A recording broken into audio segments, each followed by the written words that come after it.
The chicken is a chicken breast, and I've removed the tenderloins from the breast. That's the flap. That's, you know, when you open the chicken, there's two breasts and then there's tenderloins on either side. And I've taken those off. Those are chicken fingers. But I've also pounded those out as well to use in the recipe. So we have lots and lots of chicken. But I'm going to show you right now how to cut the chicken into cutlets. And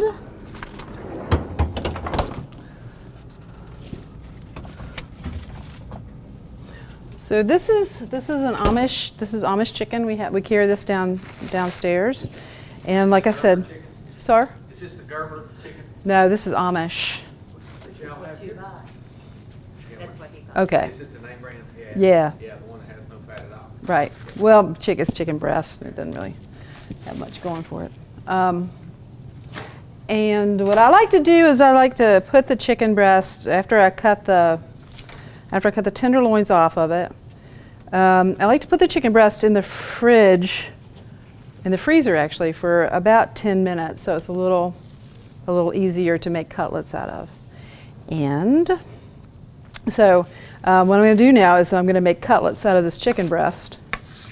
And this is a wooden board, so I've just put a piece of plastic on it. I could just put plastic on top of it. I could just use a plastic cutting board. So you just lay your palm flat on the chicken breast and just slice through. And you've got two fairly similar pieces, and maybe sometimes some plastic. Not intentional. Okay. I'll do this again. A whole other complexity of wearing a plastic glove as you're doing it too. Yeah, well, I'm not cutting the glove, which is fine. I'm just, They slide. yeah. It's not, these gloves aren't too bad. I'm surprised. But it keeps the chicken off of the board. All right, and now what I'm going to do is I'm going to flatten the chicken cutlets. You know why you flatten the chicken cutlets? Anyone know why? We have on the back table, we have some little appetizers if you'd like to go and help yourself. We have a prosciutto wrapped melon, and then we have a roll with mozzarella and basil and again prosciutto, and a little sprinkled with balsamic vinegar and crackers and stuff. The reason why you flatten out the cutlets is so they're even, they cook evenly, and they actually cook really fast. So I've sliced the breasts, you know, half this way.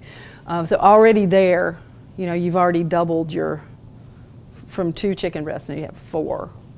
And it's roughly a 4-ounce cut, which is where you need to be proportionally anyway.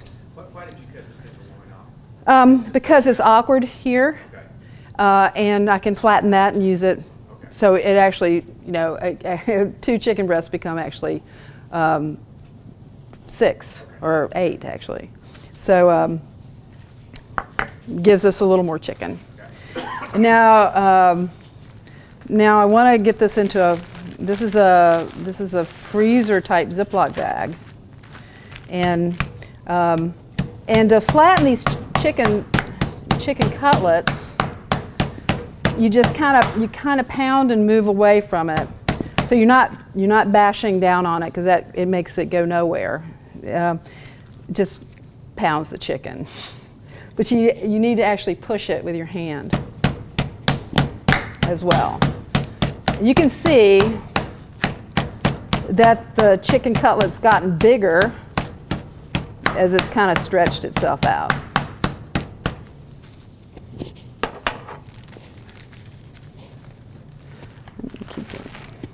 Excuse me.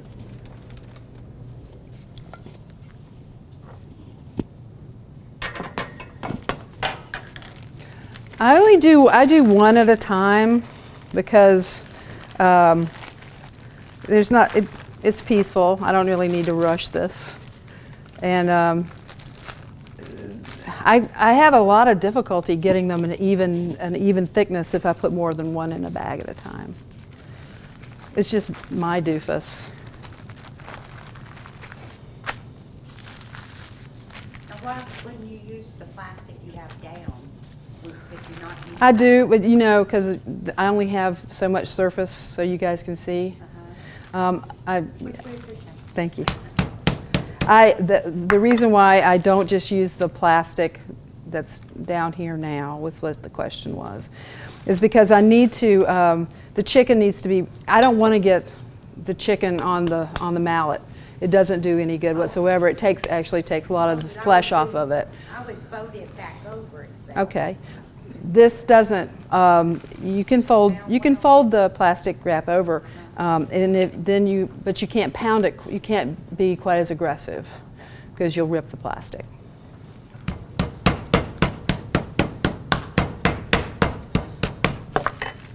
And you don't want to use, the mallets have two sides. It has a flat side and it has a pointy side. And the pointy side is more for steaks. Mm-hmm.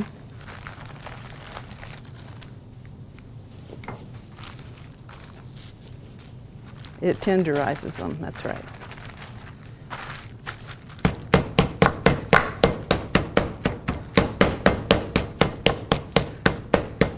So that's the premise of flattening out these chicken cutlets, is to make sure that they're an even thickness.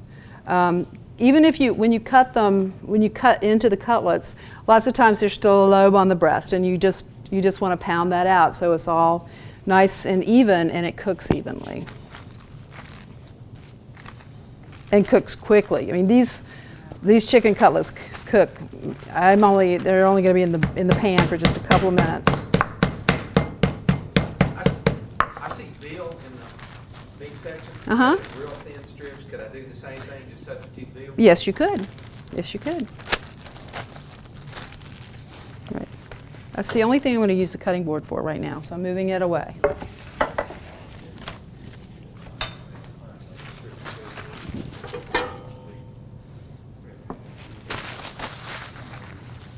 Change gloves. Yes, you can use veal. You can use any meat, any meat at all, pretty much. Tofu doesn't work very well like this, but anything else is pretty much fair game. I'm going to crank the pan up on to sort of a medium high right now. And at the same time I start to heat up the skillet, I'm going to put the noodles in this pot of boiling water. So pretty much by the time I'm finished with the chicken dish, the noodle salad is going to be ready as well.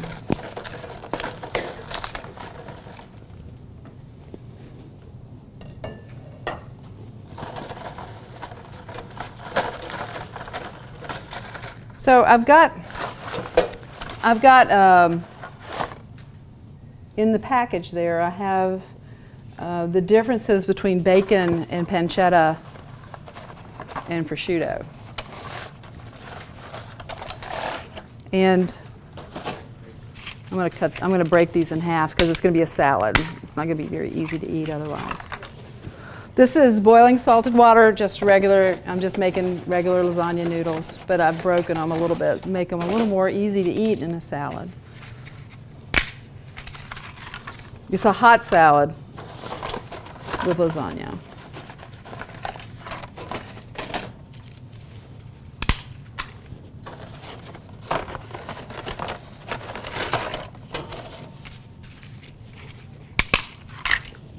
Come on up to boil.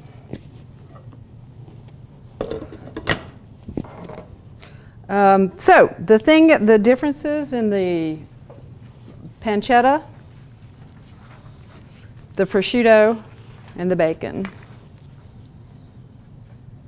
The pancetta and the bacon are belly meats. And they're processed differently, and they both need to be cooked before you eat them. The prosciutto is cured, and it goes through not the prosciutto that we have here necessarily. Prosciutto di Parma is the origin of prosciutto, and there's very specific heritage breed pigs that the prosciutto comes from, and it's all from their hind legs. It's all from the ham area of the animal. And I've written there. I said they're fed. They're incredibly well looked after, but what they eat along with their regular diet of cereals is the whey from the Parmesan cheese, because the Parmesan cheese also comes from Parma, and that's it's like Champagne. So Champagne comes from Champagne region of France. Bordeaux wine comes from Bordeaux region. Parmesan comes from Parma, which is a tiny little piece in the mid-northern area of Italy. So that's the difference between the meats. And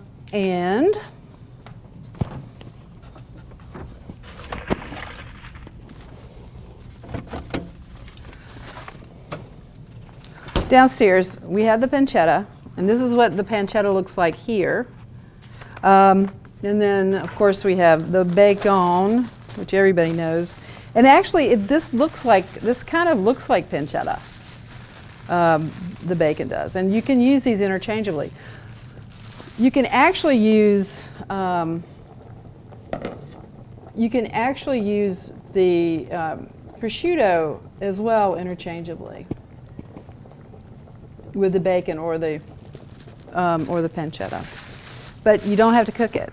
That what you ate on the table is uncooked. It's cured. So that now my pan is nice and hot. I put a little oil in it, a little olive oil in it, and I want to salt and pepper the cutlets.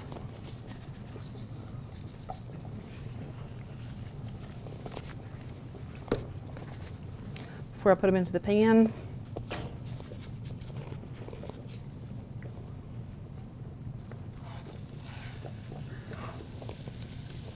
this is always unbreaded. That's the rest. Talking about unbreaded. You're breading. Just naked chicken breast, no breading. Just salt and pepper.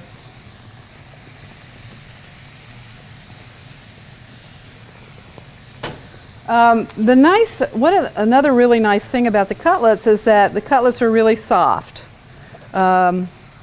We've done a chicken here before. I think was it chocolate? Was it chocolate to make the chocolate chicken? And it's using cutlets. The chicken is just very soft. It's a very nice soft feel to it. So that's going to get browned on both sides a little bit. And I'm going to get the bowl ready for the pasta and the spinach.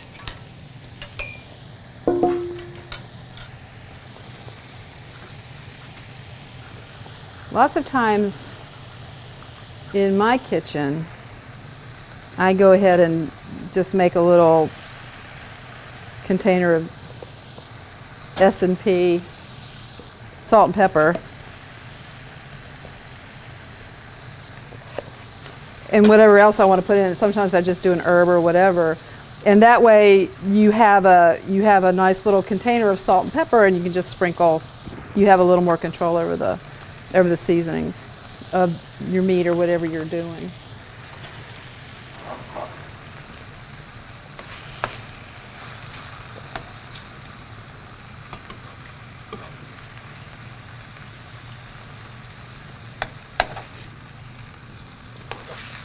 And these are getting nice and brown.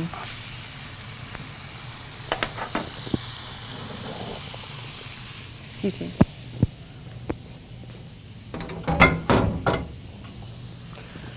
I'm going to take these out of this. I'm going to take these out of this pan and keep them warm while I complete the rest of the recipe.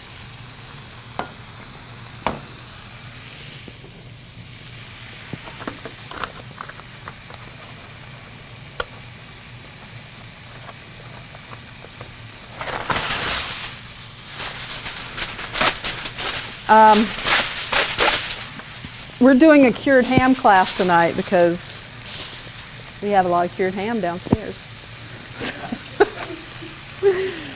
So I was like, do a cured ham class. Okay. Which is great because I love this. I love these dishes. They're just wonderful and they're really nice family favorites for sophisticated families. I'm not saying that, you know, somebody that's like an 11 or a 12-year-old is going to go into with a chicken marsala, but you never know.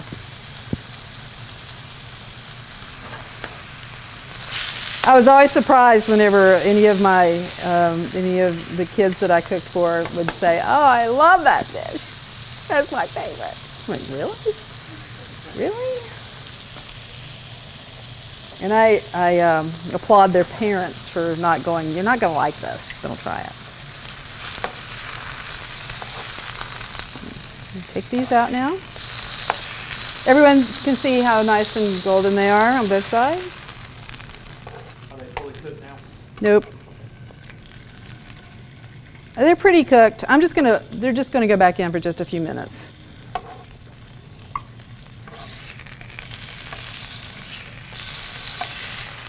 But they're also not overcooked, which is very important. I'm sorry? I have to keep cutting mine to figure out if they're done or not.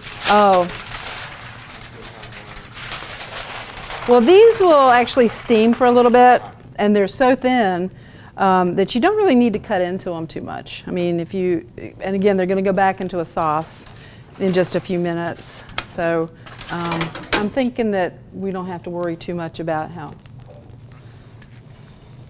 I'm going to add a little more oil to the pan. Again, because the chicken breasts have no fat, pretty much, and so they don't have anything going for them as far as additional oil support. I'm going to put the mushrooms in now. No one has any problems with mushrooms here, do they? Anyone like mushrooms? These are conveniently sliced already, cleaned and sliced. Don't have to do anything with them.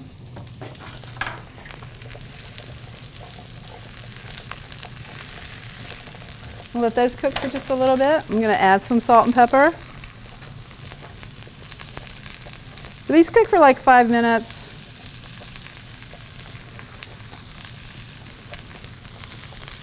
And then I'm going to put some nice Marsala wine in and let that reduce.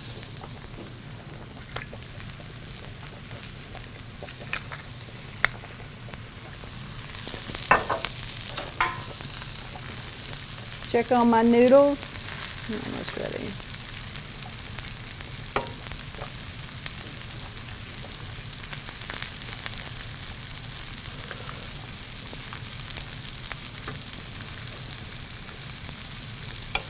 So, have you guys already broken your New Year's resolutions?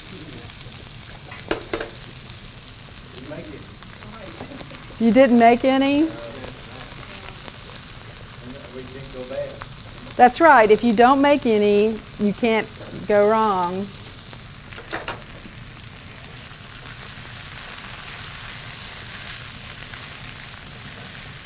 I always thought it was so funny because I used to do a lot of work for a big health spa thing, and January you had a park like 6 blocks away.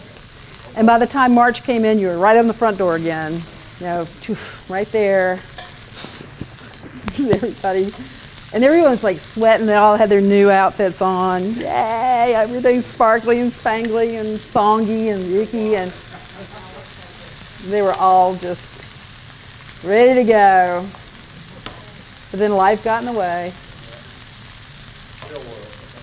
Yeah, but they'll go. You know, if it really means a lot to them, if they're concerned about their health, they'll eat better and get back into the gym if they have desk jobs. Okay, these mushrooms are starting to brown up pretty well. So now I'm going to add the Marsala. Marsala is a wonderful sweet Italian wine.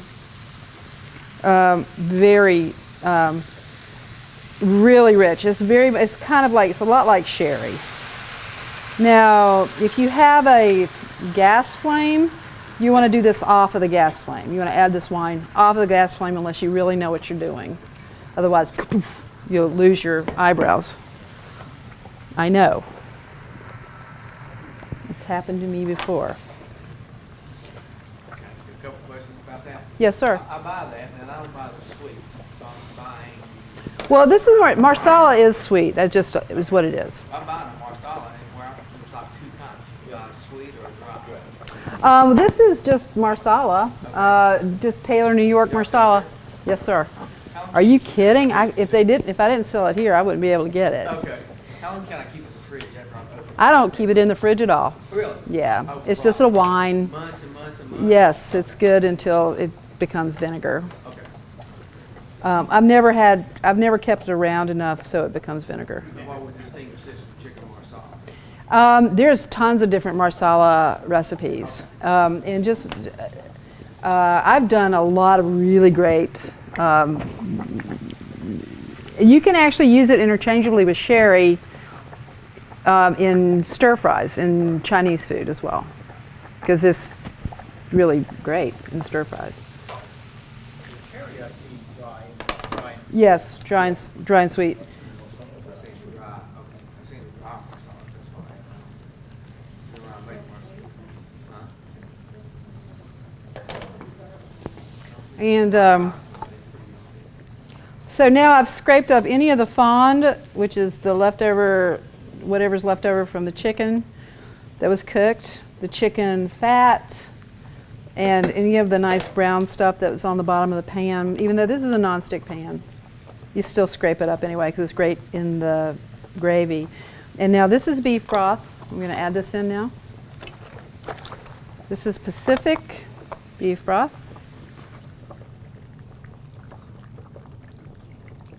You can use chicken broth if you want. There's just a little bit of richness, more richness to beef broth than chicken. You're using equal amounts, right? I'm sorry? Equal amounts? Equal amounts or just, yeah. Equal amounts or whatever's in the recipe. I don't use a lot of, follow a lot of rules.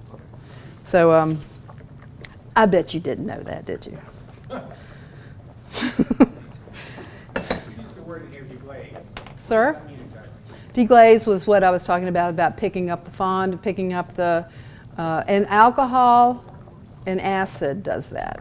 So alcohol will pick up whatever's on the bottom of the pan and clean the pan. Tomatoes will clean the pan. Lemon juice will clean the bottom of the pan. But we're using Marsala, and alcohol will clean the bottom of the pan and pick it all up and put it into the juices. I'm going to get the noodles out of the water.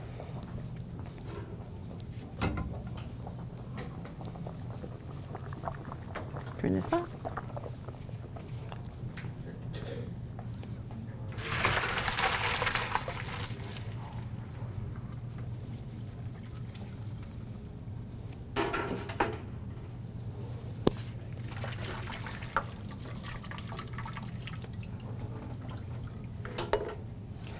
I've just set them over the pot so they're draining just a little bit. And then I'm going to put them into this big bowl.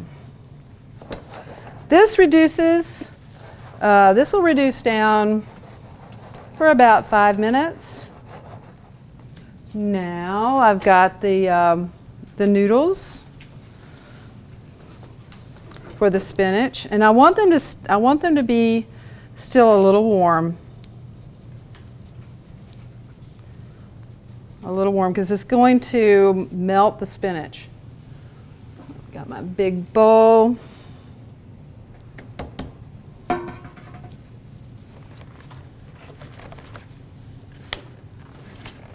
ever use oil in the water when you put cooking pasta to keep it from sticking? No, Keep it dry, so it's good. I've never done that.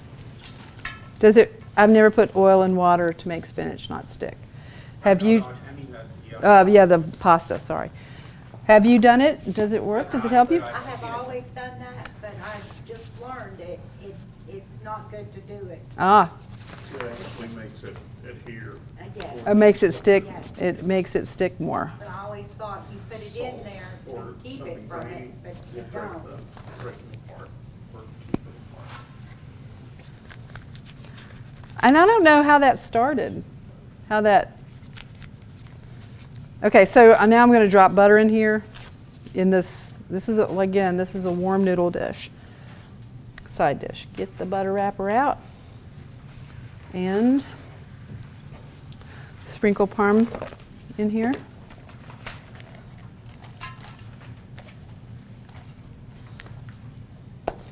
Then you want to put the slightly warm noodles into the bowl, and you can tear these actually. They're still a really nice texture.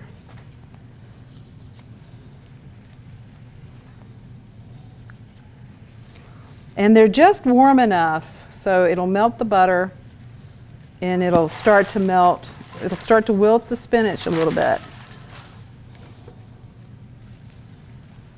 and start to melt the cheese.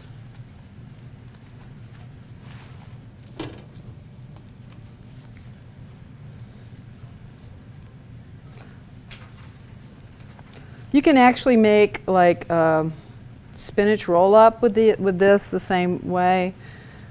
Just roll the spinach, make a filling with spinach and butter and cheese, and roll them in lasagna noodles and bake them. Okay, that sauce is pretty done, I think. You see how much that's reduced? Can you guys see that? See how nice and thick that is?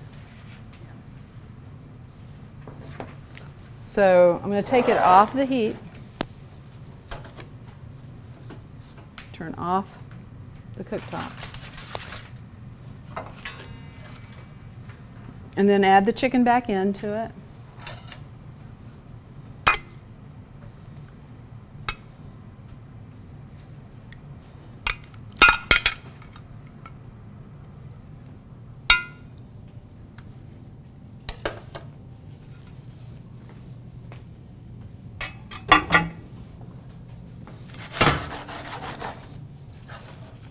Okay, off the heat. Add butter. This is a great dish.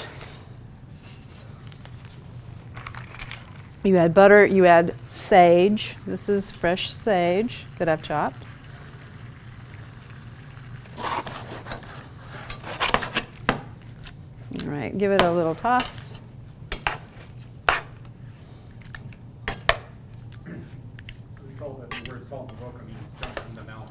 I'm sorry? I was told the word Saltimbocca means jumps into the mouth. Oh, yeah. So there's a good reason for it. Because it's going to jump into your mouth. That makes sense.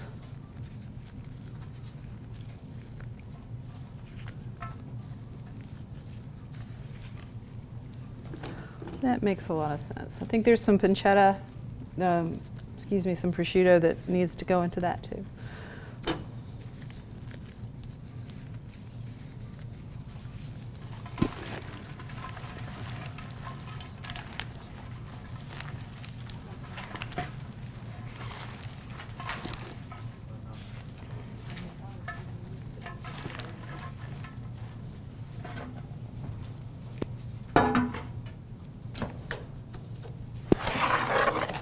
Okay.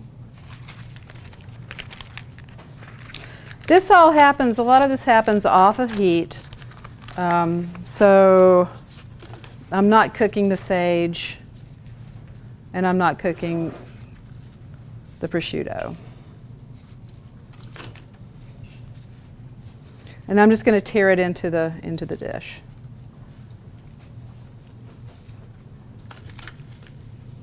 There you go. Bye. Thank you.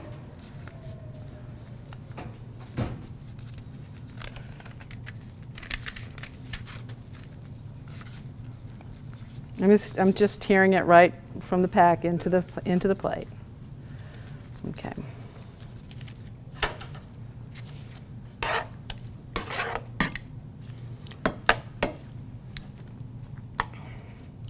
And there's that wonderful dish.